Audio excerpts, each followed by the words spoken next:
What's up, everybody? Welcome back to All Things NBA from A to Z, presented by Ball is Life. I'm Chris Persiine, and here alongside with Albert Nguyen, the analytics capper.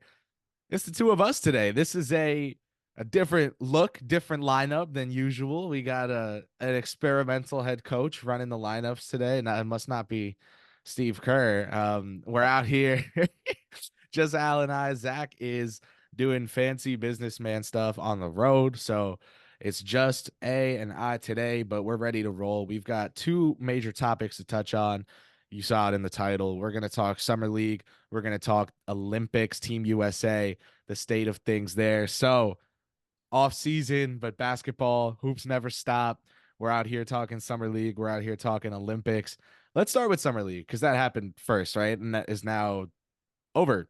Um, you're you were there, so you should start, if anything. How about this? Let me say, what was one like amazing, unique summer league experience you had, and then who's one young player that really stood out to you in the games you saw?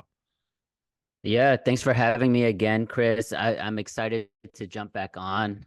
You're right, ball is life, hoop never stops. And so, the NBA finals ended and we jumped right into the summer league. And what's exciting about this year is we have the Olympics right after too. So it literally never stops.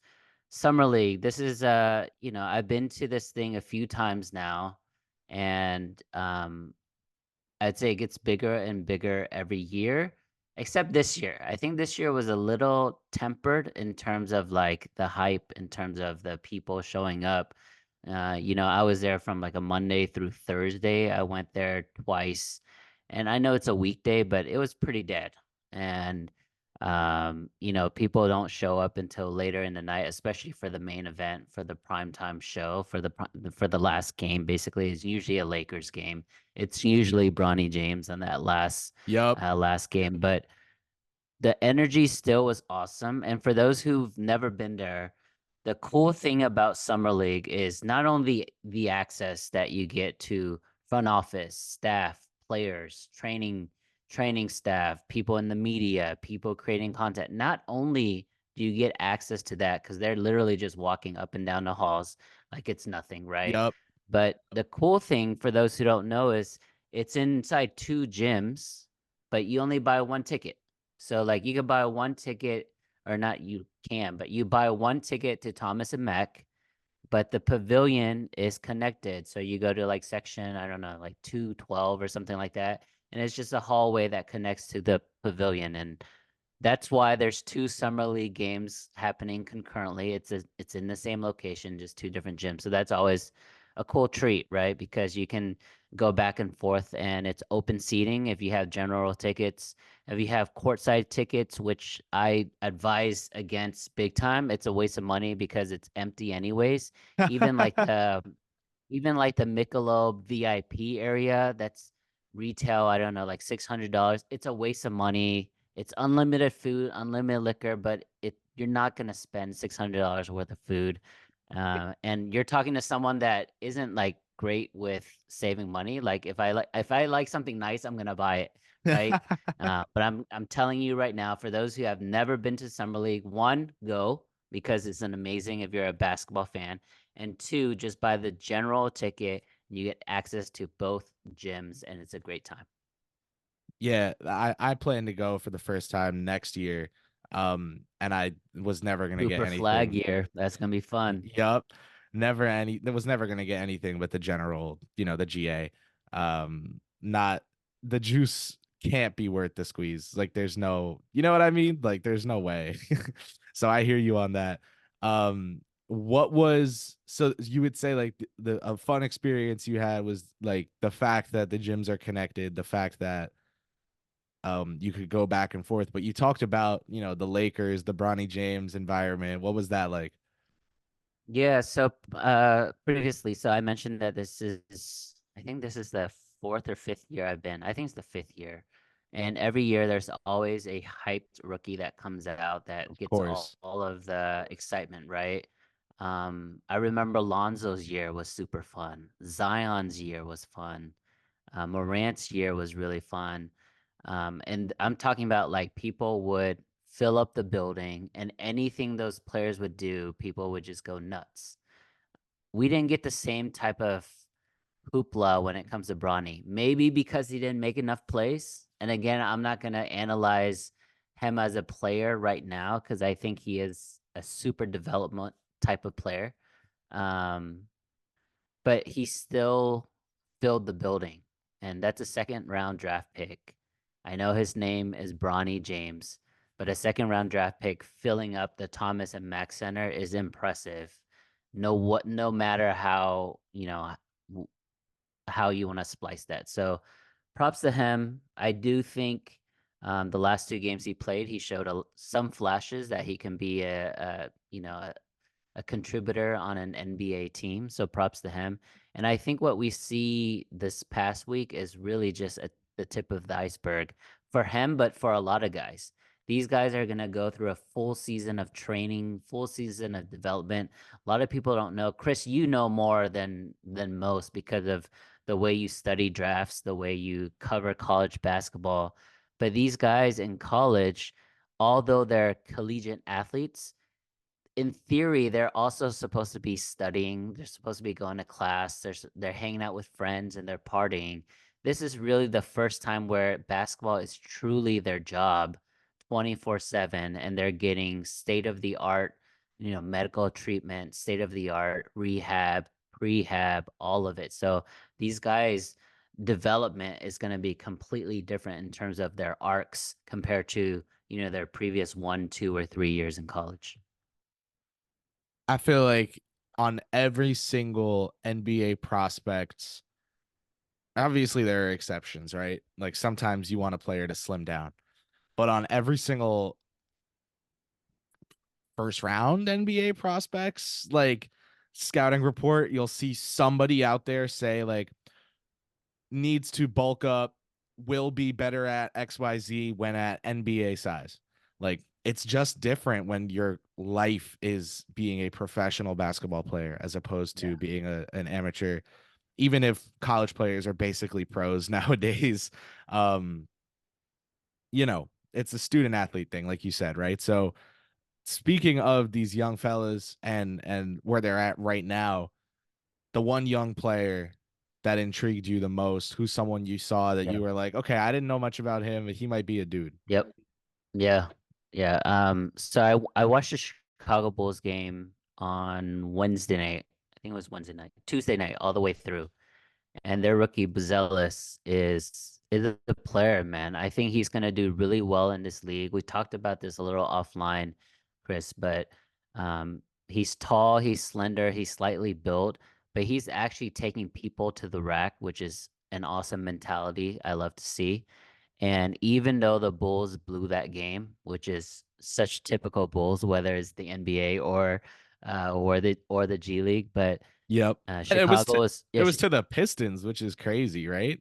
It was Detroit yeah, they played. Chicago was up all game. Chicago was up all game, and then second half of the fourth quarter, they blow it. But it was Buzelis who was getting mad at his teammates. It was him trying to pick up his teammates in terms of like, hey, like I know this is summer league, but let's pick it up. Like this is a real game to me.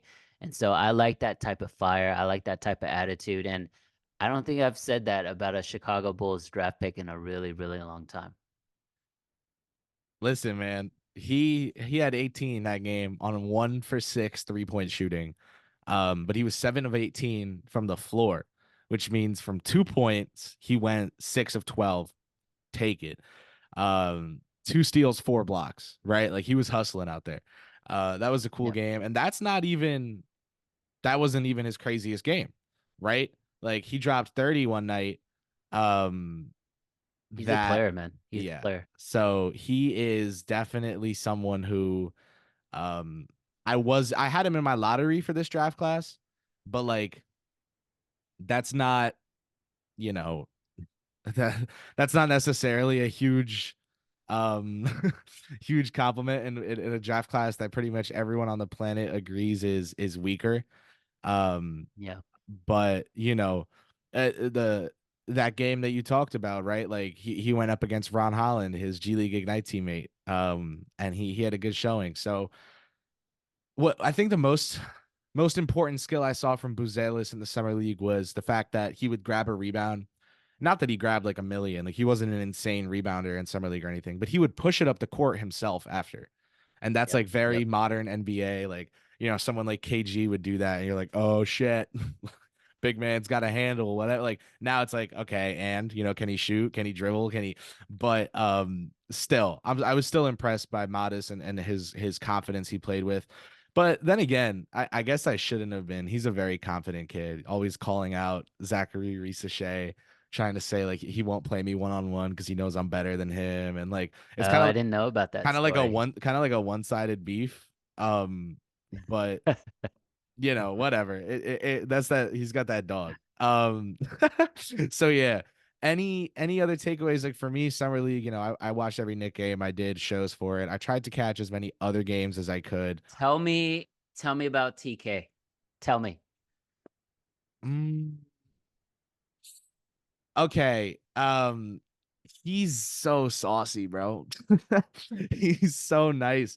He is like the ultimate no, no, oh my God, yes, player. And it's not because like he takes a bad shot and you're like, oh my God, no, but then he makes it, which, is usually like the thought. It's because he makes a pass and you're like, oh, that's an instant turnover. Like there's nobody there, like no one's open. And then all of a sudden it's like Eli Manning, Super Bowl, drop it right in the pocket, right next to the sideline, three Patriots around him, doesn't matter. Like that's the vibe he has where he makes these So so passes. Chris, so Chris, does he have flash there with just the passes, or is it also the ball handling? Is it also the He, showmanship? Like, no, bro, he's the most like fundamental point guard other than the passes. So like oh, interesting. Prez from the Strickland, I had him on my draft show at Nick's Film School called Draft Class, and I was like, talk to me about Tyler Kolek's bag or lack of one. And he was like, it's like a little Louis V man purse. It's small, you can't fit much in there, but it's nice. And that's it, bro. That's what it is. Like he's very, like the handle is simple. I would like to see him shoot off the dribble a little better, shoot from behind screens, NBA size screens. Um, but with all that said, like I I can't say that it doesn't work. Like, you know what I mean? Like everyone had something to say about Yeah, Halliburton I mean, shot because form, and now it's again, like, like what I the don't know. I don't know the young players very well. I didn't study the draft like you did. If you guys haven't followed Chris when it comes to young players and draft and prospects, like just follow Chris because he is like a wealth of knowledge and he drops it every day on Twitter. But just listening to you, talk about TK, and I don't even know his name. I just know his name is Tyler TK. Kolek Um, there from you go, Tyler Marquette. Kolek. So the way you describe him, and again, it's not the same build, obviously, but when and I know you don't like this guy because I think you think he's more of a system guy than anything. Uh-oh. But but when Halliburton came out, he wasn't flashy by any means. He wasn't jumping over people. He wasn't all he did was like play the pick and roll really nice. He was very fundamentally sound. His shot looked broke, but he was dropping dimes everywhere. And he just So makes the is it right kind of play. like that? Yeah, is Yeah. it kind of like So the that? the difference and the reason why I don't think Kolek has the star equity that Halliburton did, even whether you believed in it or not, like there's always some chance that you believe in that some star could become a prospect. Some prospect could become a star, sorry. And even though I love Kolek, I was very high on him, had him like 21 on my board, and the Knicks got him at 34.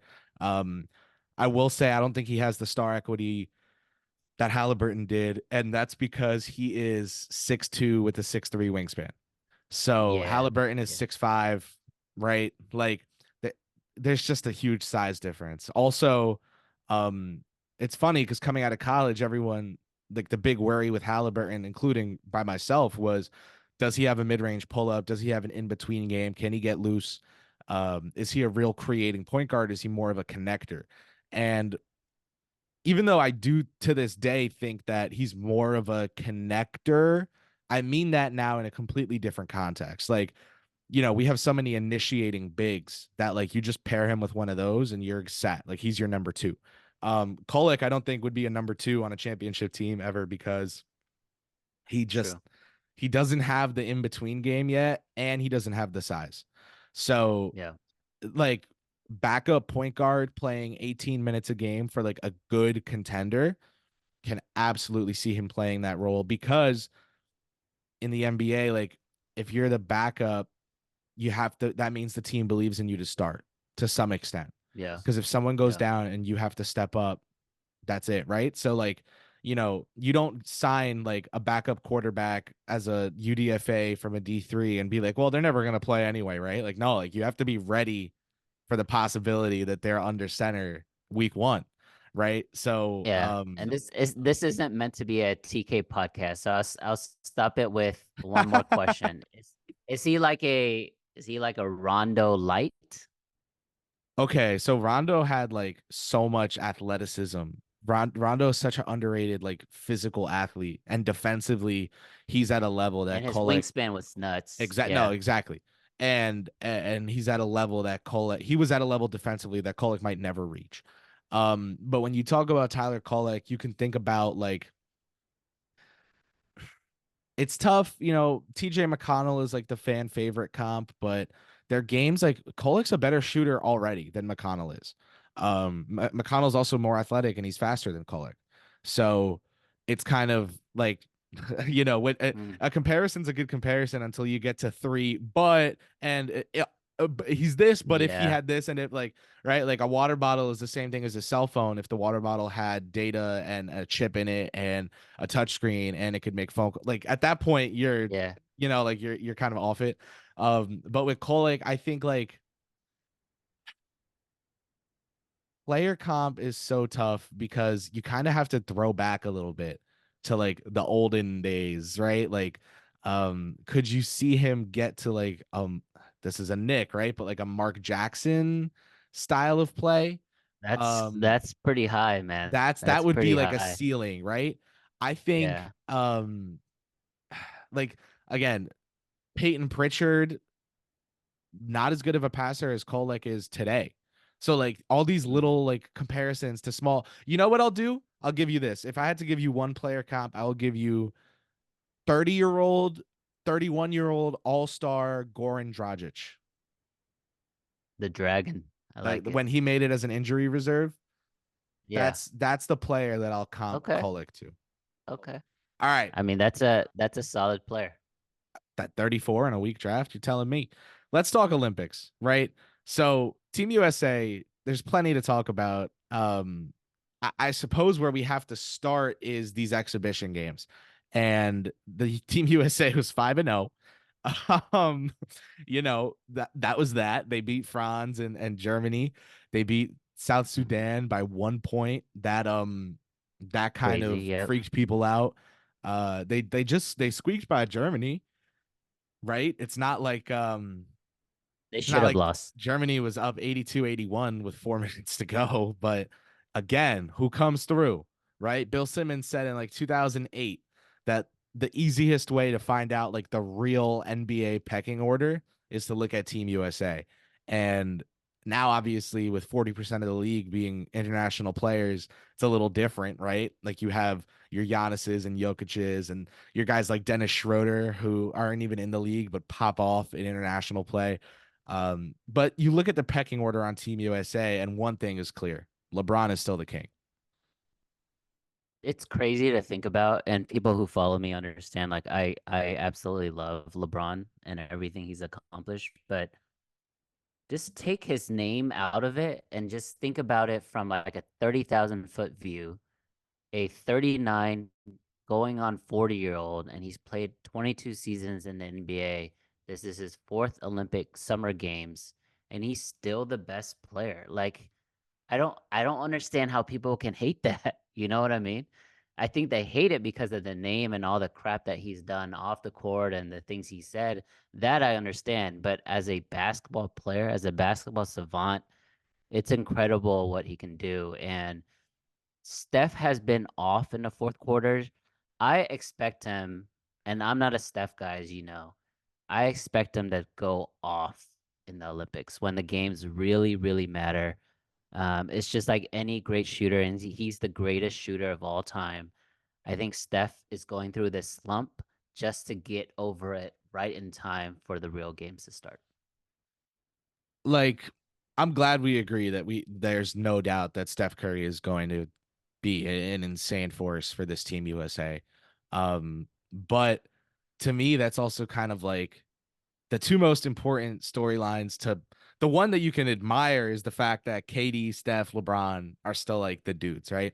But the two biggest talking points to me are which young guys are going to prove essential, and within those young guys, what's the pecking order, right? So like we're seeing Jason Mm. Tatum, um, Devin Booker, like again, it's very easy to sit here and criticize, but to be honest, like would you disagree that they're just kind of like out there, right? Like it's a I Chris, so don't you didn't meet me a few years ago when I had my own podcast, and the nickname I had was actually the hater because I'm criticizing everybody. I'm just throwing bombs and throwing strays at everybody.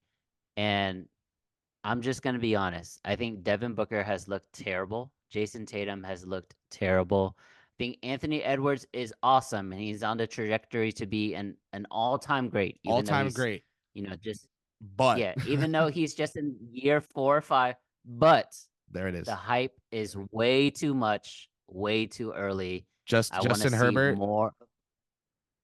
Justin Herbert Yeah, I vibes. want to see more success. I want to see more success. This is how I see Anthony Edwards, and I'm not trying to hate on him, right? The OKC Thunder played the Dallas Mavericks, and we saw Shea Gilgeous tear that defense apart. Dallas's defense was completely centered around Shea Gilgeous, basically triple teaming him in the half court, and he was able to still get his very, very efficient 30. In the games in Dallas, he was also hitting 3-pointers, which made him impossible to guard. Then Anthony Edwards played the same team, and Anthony Edwards did not have the same type of success that Shea did. I'm not saying Edwards is bad. I'm not saying he's not going to become an all-time great, but right now you're crowning him too early. So you asked me about the pecking order for the young guys. I mean, Booker Man, 1 of 6 today, man, and Tatum 2 of 6 off the bench. it's not even Booker shooting, right? He just looks so out of place. Like, does he even want to be there? Like, I can't tell. I think he thinks it's cool. I think it's like that vibe where you get you get invited to some like family function and you're like, "Oh, this is awesome. I'm going to see all my cousins, whatever." But it's the side of the family that you don't like putting in the social work. Like you're not trying to go network, like you're just trying to hang out with your couple cousins. And so like ultimately you're not really that into it. Like you're just there to see a couple people. Like Booker Yeah. was never going to turn down the opportunity to represent his country at the Olympics. But I think this is so like couch potato. Like I feel No, like bad do for it. saying this, Spill but it. Spill it. I do think that he like wanted to be there to because he sees all the great basketball. Like he and Tatum, like they see that all the great basketball players have the sick photos from Team USA holding the American flag, the white jerseys with the navy blue and the red. Like that shit is This so is the hard. Instagram generation. This is the And Instagram I generation. think that it was like, all right, guys, time to get to work. And they were like, what? Like, what? Hold on, what?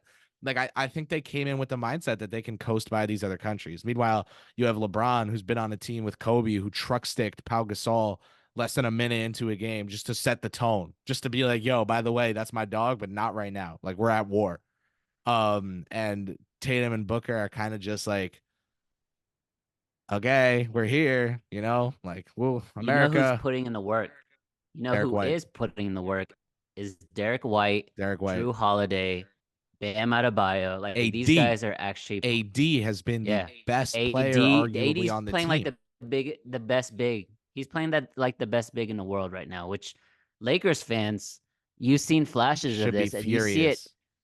Yeah, you see this a few times every year, but you don't see it for a sustained period of time, and that has always been AD's knock. Yeah. But I agree with you with Booker. Let's get into Tatum. What are your thoughts on Jason Tatum, the NBA champion Jason Tatum? Yeah, he had 1 assist today in 14 minutes. Like, not to nitpick a box score, but I'm actually going to turn to Steve Kerr here and say if Ant if Ant is going to do all the ball handling with that unit, one, why did you bring Tyrese Halliburton to this team? Like, he literally didn't play today.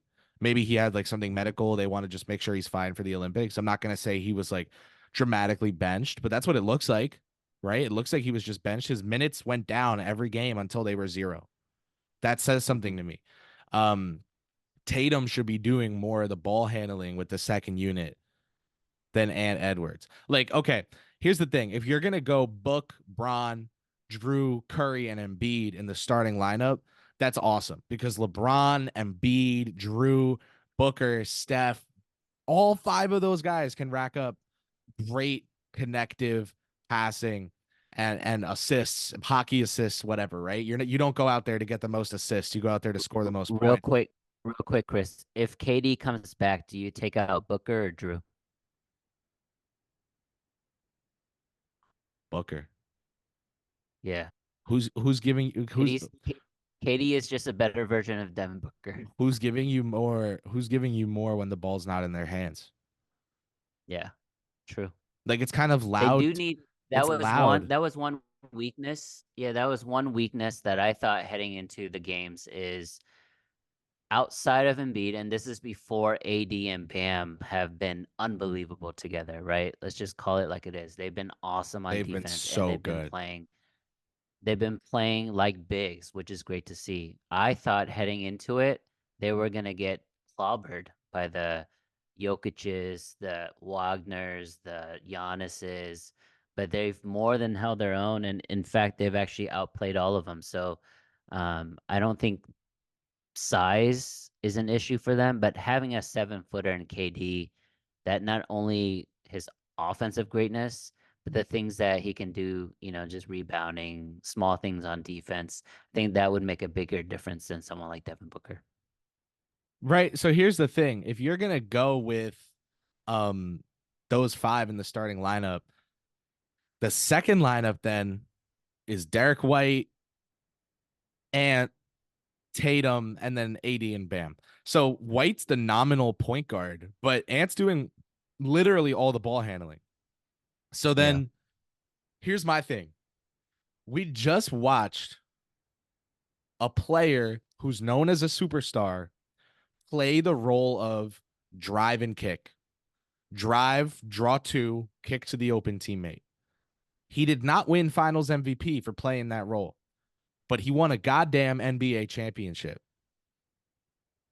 So Jason Tatum should be the one doing the ball handling with that second So unit you're calling out the coaching. You're calling over out Kerr. Edwards. It's not like Edwards goes out there and he's like, "Nah, that's this is my basketball." And Jason Tatum's like, "Oh man, okay." Right? Like, this I'm not saying that Kerr should magically be having, have these guys have insane chemistry and acting like they've been playing together for the last year. This is literally a bunch of dudes that just got thrown on a team together, right? You'll see basketball teams play a little like disconnected, and the commentator will be like, "It looks like these guys just all met each other today." Like, that basically is what happened here, right? Like, Can I this play can I play devil's advocate? yes, So Jason Tatum, I don't know, 5 or 6 time NBA All-Star, has gone to the Eastern Conference Finals basically every single year of his career. Just won NBA Finals, or yeah, just won the NBA title. Very, very proven superstar. He's on top 5s, top 7s on everybody lists now for a couple years now.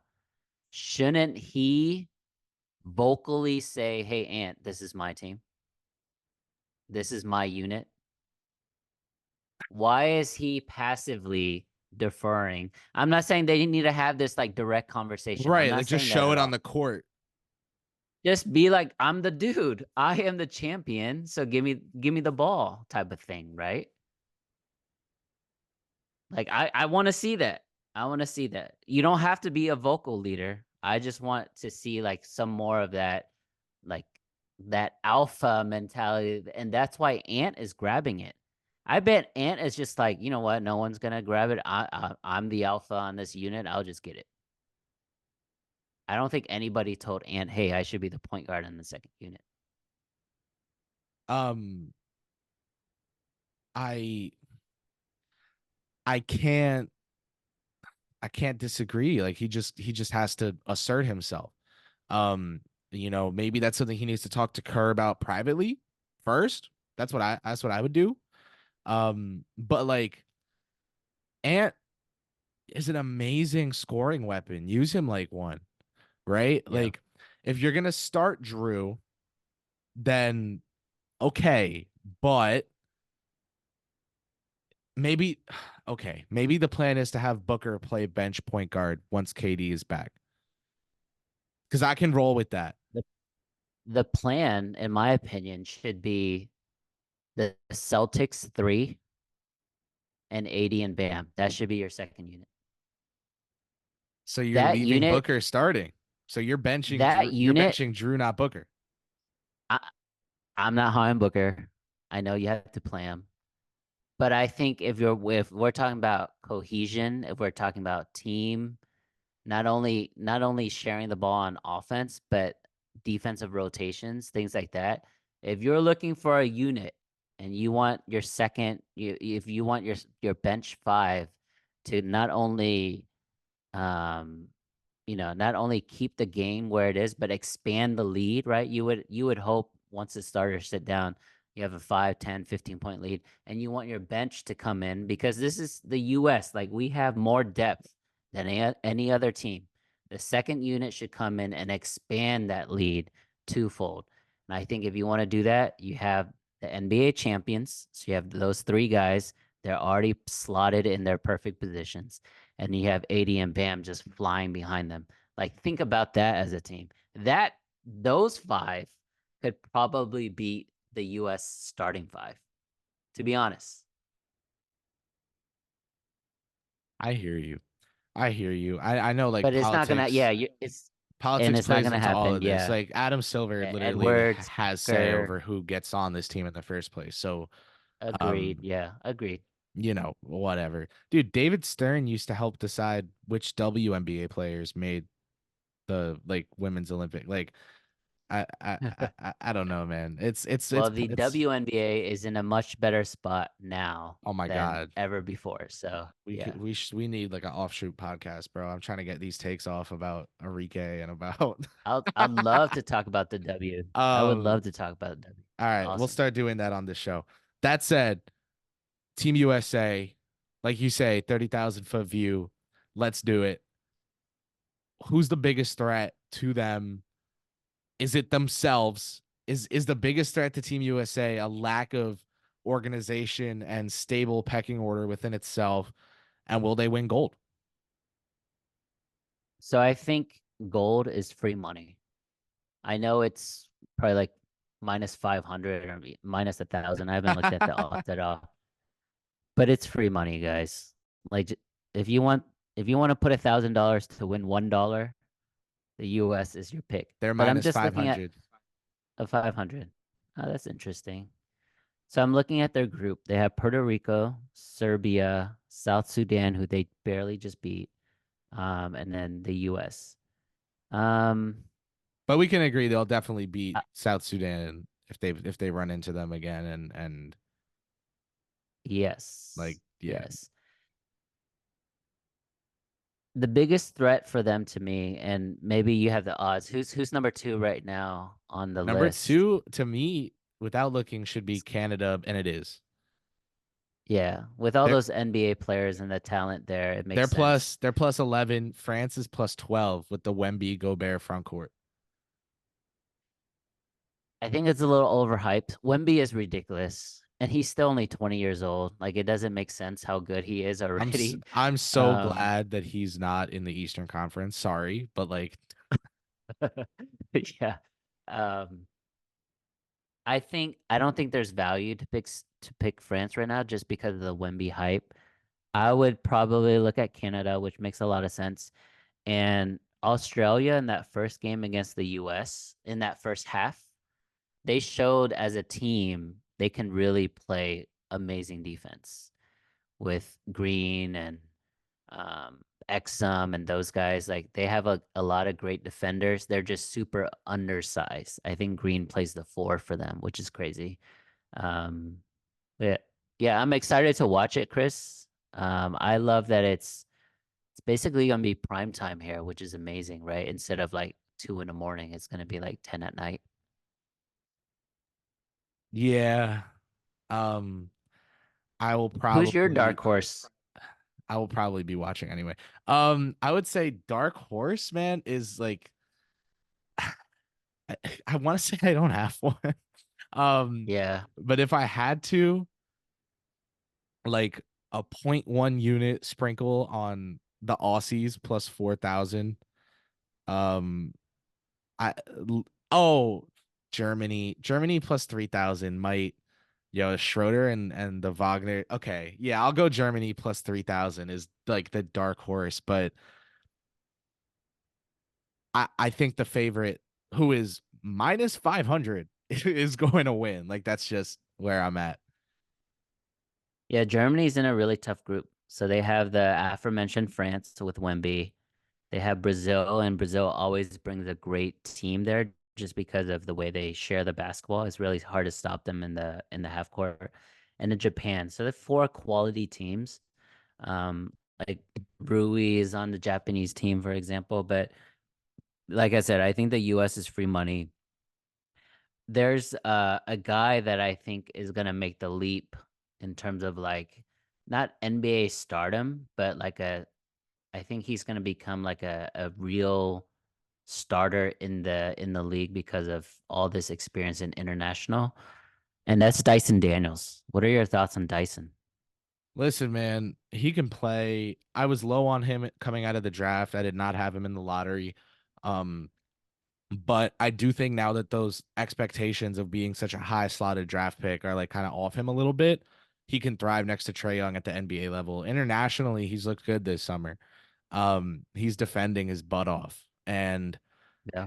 he's a guy who inherently understands what it's like to, even if you have point guard skills, not dominate the ball, just play within a team concept, be a connector. I think he's shown what he needs to show to like know that he's absolutely a contributor at this stage or at the NBA level. The thing is, he got put in a tough spot in New Orleans. Like New Orleans against Yeah. the Lakers, where they were putting him in for defensive possessions, and he was getting instantly scored on by LeBron James. Like shocker, right? But um, he was also getting like I don't know, completely lost defensively. Like it wasn't. I don't think you can say he It was just wasn't a like good team cold. to be. Yeah, it wasn't a good situation to be on as a young guy. Exactly. So for me, I think when you look at Dyson, you think, okay, this is not someone who is going to come out and drop 35 or 40 in an Olympic game, but he can be a team's Drew Holiday. He can be a team's Derek White. Um, Not an actual lead guard, but he has the ball skills and he can defend his butt off. So yeah, I think it's that simple. Al, we will revisit the Olympics. We will talk with Zach about these matchups. We'll break down the Team USA games. Probably that'll be the lens we focus through just because the most NBA players are on that team. And this is all things Yeah. NBA from A to Z, presented by Ball is Life. Thank you guys so much for tuning in today. Drop a thumbs up, subscribe, hit the notification bell, and we will catch you next time right here on ATA. Peace.